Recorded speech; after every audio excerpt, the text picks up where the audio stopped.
This is the Warrior 3S. It's a little bit different than the other Warrior 3. And we'll thank Olight for sending it to us so that we can take a look at it. This is the latest edition of the Warrior 3.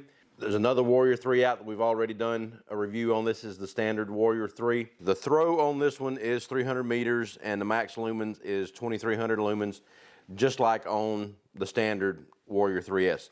The specs themselves are the same in between the lights.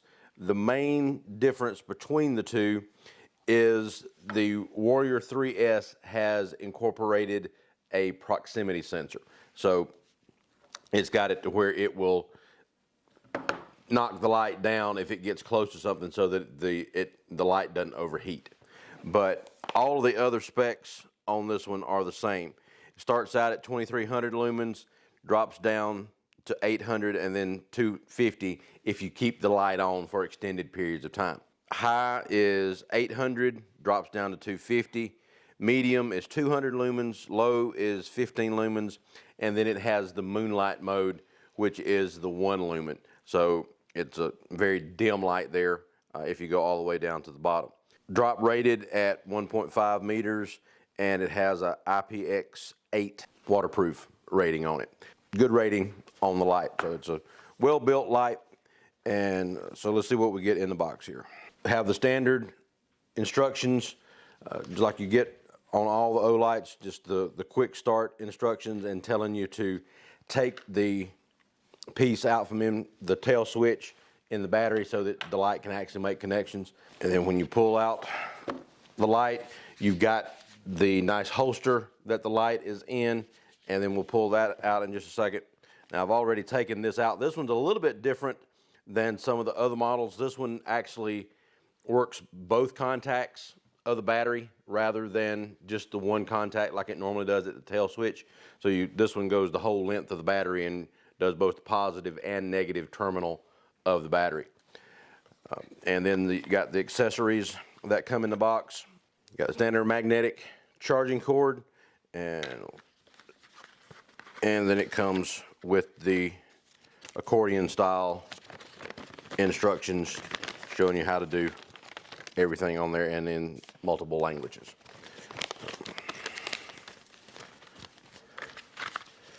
So let's take a look at the light itself. I like the way these cases are made with the actual button there that you have to open to be able to get the light out instead of having a Velcro there. The Velcro never works as long as a button like this does. So I really like the way they make the case. And then you've got an option on the case if you want to run your belt all the way through and not worry about having to take it off. Then you've got the back opening here that you can put the belt through. But if you want to be able to take the case on and off without having to take your belt off, then you've got the snap here on the back so that you can just drop this over your belt and then snap it on, and that'll keep the case on without having to take your belt off to be able to get the light off. But if you want a more secure hold on the case, then just run the belt through the back loop there, and it's not going to come off until you take your belt off. It does have a very nice black finish on it. Same tail switch and side switch as the original Warrior 3. And then of course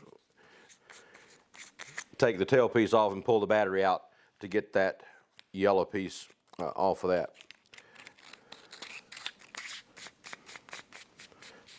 And it does have an O-ring right here at the bottom of the tail switch so that it will seal when you screw that down tight. That O-ring seals the back of the switch there. So, and then you've got the side switch here, and when you press the button on it, it shows you that indicates what the battery charge level is there, and then when you hit the switch, it also on the left side shows you what brightness level the light is at the time. The case itself has got some pretty aggressive texturing here in the center, so you're not going to have to worry about losing your grip on this light. It's got a lot of nice texturing there, so you can get a nice solid grip even with wet hands. Not going to be a problem. It does come with the two-way belt clip, so you can push it in that way or put it underneath the clip. Or if you don't need the clip, then you can take it off completely, and it makes it a little easier going in and out of the holster if you don't have the clip on it as well. The magnetic tail switch works just like all the other Olights do. Got a nice solid attachment there. Don't have to worry about it falling off while you're charging. And there's this little clear piece here at the bottom of the magnetic piece. This is an indicator light showing you if the light is charging or if it's already charged. When you first plug the cord up, that's going to show a green light at the bottom of it. And then when it makes contact with the flashlight itself, that will turn red and show that the light is charging. And then once it gets up to a certain amount of charge, it will turn green and stay green until it gets fully charged. With the tail switch, you've just got the two settings. You've got high and medium. So if you do a light press, then it will come on to the medium setting. And then if you do the hard press, it goes all the way up to the high setting. And then the side switch here, you press that, turns it on. That happens to be the low setting that's on now. To get in between the different settings, you just hold the side switch down and it will rotate through the different settings. And when you get to the one that you want, just let off the side switch and it will hold that setting there. And then to go to the turbo mode or the high automatically, just double click the light and it goes all the way up to the high setting. And then if you do the 3 clicks, you have the strobe setting. So, and then it also has the moonlight setting, and to get the moonlight setting, which is very dim, just the 1 lumen, when it's turned off, you just hold it for a second and it'll go to moonlight. There you can see that there's a light on there now, but it's not much of a light, but there is a little bit of a light coming out there. It's more of like a night light type setting. But to get it off the moonlight, just hold it back down and start it cycling through the other settings, and it'll go back to one of the normal settings. So another difference between this one and the other Warrior 3, like I said, is the proximity sensor. So if the light is on and it comes close to something, it will drop down the setting on the light so that it doesn't overheat. And then once it gets past the obstruction, it'll go back up to the higher setting. But then it just drops down once it gets close to an object. So that's a big difference in between the standard Warrior 3 and the Warrior 3S. They've also changed the crenellations on the front of the light itself. This is the standard Warrior 3 here. I carry this one all the time. So the little crenellations on the front of this one is pretty aggressive. You can see how high those are. The 3S, they have really knocked those down to where it's not near as aggressive of a texture, and you really just barely feel the indentions on this one. So they show up a little bit on the ring of the light, but they're nowhere near as aggressive as the Warrior 3.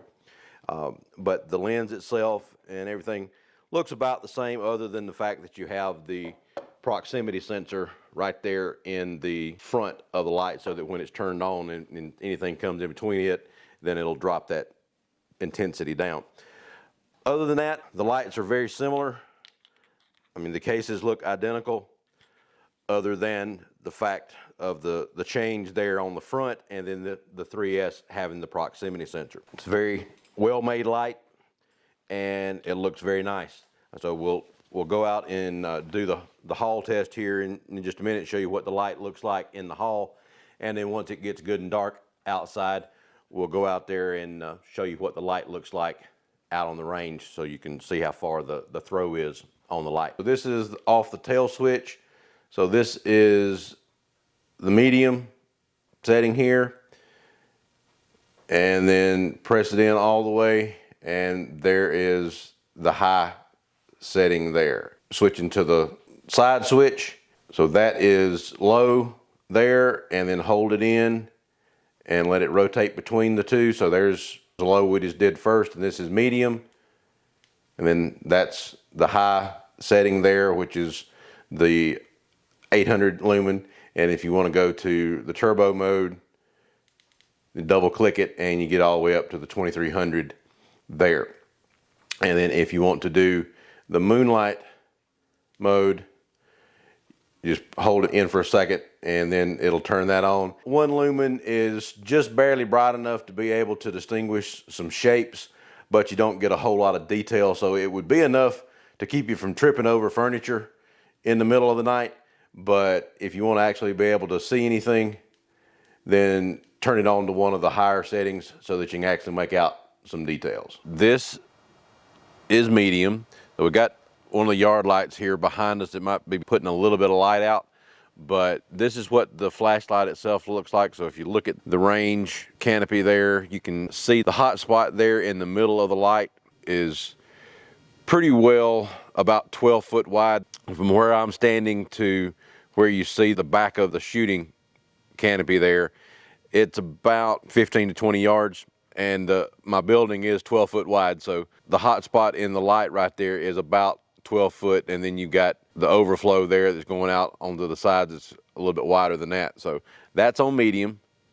Now, when you go to high, it really increases the throw there, and I can see the berm all the way at the back of the range, which from here is about probably 35 yards or so. That's the berm there in the back, and then you can see the woods back behind the berm there.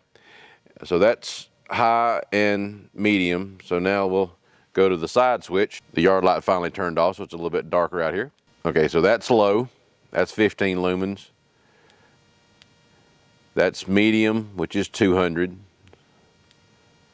That's high, which is 800. I can see the berm from back here. I'm not sure whether the camera is picking it up or not.